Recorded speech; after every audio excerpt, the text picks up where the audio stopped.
নমস্কার বন্ধুরা, প্রিয়াঙ্কা কিচেনে তোমাদের সবাইকে স্বাগত জানাই। আজ আমি তোমাদের সাথে শেয়ার করব চিকেন কারির রেসিপি। তার জন্য প্রথমেই একটা কড়াই বসিয়ে নিয়েছি, তাতে দিয়ে দিয়েছি পরিমাণ মতো তেল। তেলটা ভালো করে গরম হয়ে আসলে তাতে কেটে ধুয়ে রাখা আলুগুলোকে আমি এখানে এক এক করে দিয়ে দিলাম। এবার আমি একটু নুন আর একটু হলুদ দিয়ে আলুটাকে ভালো করে ভেজে নেব। আলুর মধ্যে নুন আর হলুদ দিলে আলুর রঙটা খুব সুন্দর আসে। আলুগুলোকে বেশ লাল লাল করে ভেজে নিয়েছি, এবার আমি একটা জায়গায় তুলে নেব। এবার আমি ওই তেলের মধ্যেই আরও কিছুটা পরিমাণ তেল দিয়ে তাতে ফোড়ন দেব। গোটা জিরে, শুকনো লঙ্কা, তেজপাতা, দারচিনি, এলাচ। এবার এগুলোকে একটু নেড়ে চেড়ে নিয়ে এর মধ্যে আমি দিয়ে দেবো কেটে রাখা পেঁয়াজগুলো।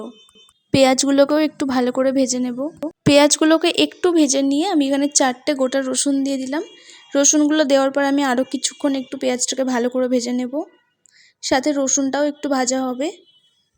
যতক্ষণে পেঁয়াজটা ভাজা হচ্ছে ততক্ষণ আমি একটা মশলা তৈরি করে নিয়েছি পরিমাণ মতো আদা, রসুন, কাঁচা লঙ্কা, শুকনো লঙ্কা, জিরে আর একটা টমেটো। এবার এটাকে আমি একসাথে পেস্ট তৈরি করে নেব।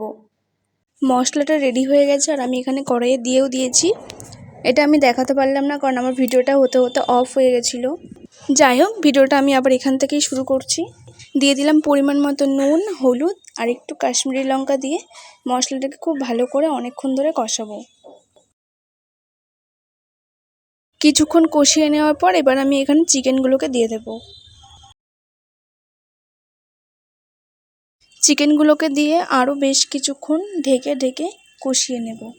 কিছুক্ষণ পর ঢাকা খুলে আরও একটুখানি কষিয়ে নেব যাতে নিচে মশলাটা লেগে না যায়। এখানে আমি সামান্য একটু জল দিয়ে দিচ্ছি যাতে মশলাটা নিচে লেগে না যায়। এবার আমি আরও বেশ কিছুক্ষণের জন্য ঢেকে রাখবো। কিছুক্ষণ পর ঢাকা খুলে আমি আরও কিছুক্ষণ কষিয়ে নেব। দেখো, মাংস থেকে অনেকটা জলও ছেড়ে দিয়েছে। এভাবে ঢেকে ঢেকে কষালে মাংসটা খুব সুন্দর সিদ্ধও হয় আর খেতেও খুব সুন্দর লাগে। আমার মোটামুটি কষানো অনেকক্ষণ ধরে হয়ে গেছে। এবার আমি ভেজে রাখা আলুগুলোকে দিয়ে দেব। আলুগুলোকেও দিয়েও বেশ কিছুক্ষণ কষিয়ে নিয়ে ঢাকা দিয়ে দেব। মাংসটাকে অনেকক্ষণ ধরে কষিয়ে নিয়েছি, সুন্দর একটা কালারও চলে এসেছে। এবার আমি দিয়ে দেবো পরিমাণ মতো জল। জলটা ভালো করে ফুটে আসলে আমি একটু নাড়িয়ে নিয়ে আরও কিছুক্ষণের জন্য ঢাকা দিয়ে দেব যাতে চিকেনটা খুব সুন্দর সিদ্ধও হয়ে যায়। আর এখানে কি সুন্দর লাগছে, ফুটছে। এখানে আমি একটু কষা মাংসও তুলে নিয়েছি আমার আর বরমশাইয়ের জন্য। তারপরে আর কি, জলটা শুকিয়ে গেলে একটু গরম মশলা বা একটু মিট মশলা দিয়ে নামিয়ে নিলেই রেডি আমাদের এই চিকেন কষা, চিকেন কারি যেটাই বলো না কেন। তো এই রেসিপিটা তোমাদের কেমন লাগলো অবশ্যই একটা কমেন্ট করে জানিও। আর এই উপর দিয়ে আমি দিয়ে দিলাম কয়েকটা কাঁচা লঙ্কা চেরা। এটা তোমরা যেরকম ঝাল খাও তোমরা তোমাদের সেই রকম অনুযায়ী দিতে পারো। আমি একটু ঝাল বেশি পছন্দ করি।